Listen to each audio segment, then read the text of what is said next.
Hello नाज़रीन, आप देख रहे हैं ड्रामा सीरियल अखाड़ा। अगर आपको हमारी ये वीडियो अच्छी लगे इसको लाइक करें और हमारे यूट्यूब चैनल पाकिस्तान ड्रामा को सब्सक्राइब करें।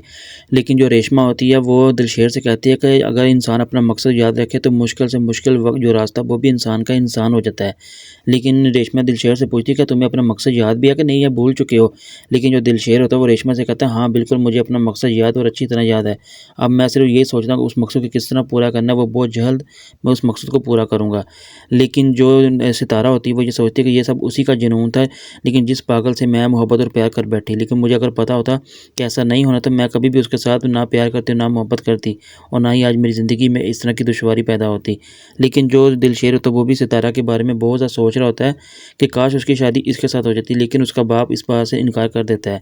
लेकिन जो सितारा होती है वो इस बात का फैसला कर लेती है कि अगर वो शादी करेगी वहाँ पे जहाँ पे उसका बाप करवाएगा, यानी कि रुस्तम के साथ। लेकिन जो दिलशेर का बाप होता है वो रेशमा से पूछता है कि अभी भी तुम्हारे दिमाग में चौधरी का बेटा है।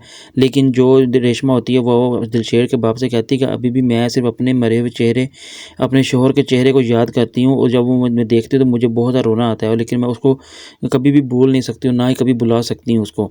लेकिन जो सितारा होती है उसकी दोस्त उसे कहती है कि तुम मोहब्बत तो करती हो दिलशेर के साथ, जो तुम फैसला कर रही हो क्या वो बिल्कुल सही फैसला कर रही हो।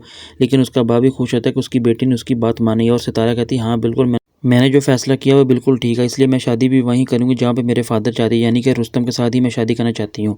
लेकिन जो दिलशेर का बाप होता है वो कहता है कि अगर हमारे घर को कोई शिकस्त होगी तो सिर्फ़ हमारे अपने घर की वजह से, दुनिया की या बाहर वाली कोई चीज़ हमारे घर को हरा नहीं सकती। लेकिन रेशमा ये बातें सुनकर बड़ी अपसेट और बड़ी अफसुदा हो जाती है। लेकिन जब दिलशेर यूनिवर्सिटी जाता है तो जब वहाँ पर सब लोग उसी का मजाक उड़ाते हैं तो सितारा को ये देख बहुत बुरा महसूस होता है और शेम फील होती है। लेकिन जब दिलशेर उसी यूनिवर्सिटी में आता है तो अचानक उसके मुँह पर जब कोई स्याही फेंकता है तो उसको इतना गुस्सा आता था। लेकिन जो रुस्तम होता है वो दिलशेर से कहता है कि तुम स्टूडेंट बन के आए हो या अपनी बहन के बॉडीगार्ड बनकर आए। लेकिन दिलशेर को इस बात पे गुस्सा और उसे धक्का देता है। फिर जब वो अपने बाप से मिलता है दिलशेर, तो उसका बाप कहता है कि हिसाब बराबर होना चाहिए दिलशेर, ये हिसाब हमारा बड़ा पुराना है और आज ये वक्त आ चुका अपना हिसाब लेने का, इसलिए बराबर हिसाब हो, कोई गलती ऐसी मत करना जिस वजह से हमें शर्मिंदगी का सामना करना पड़े।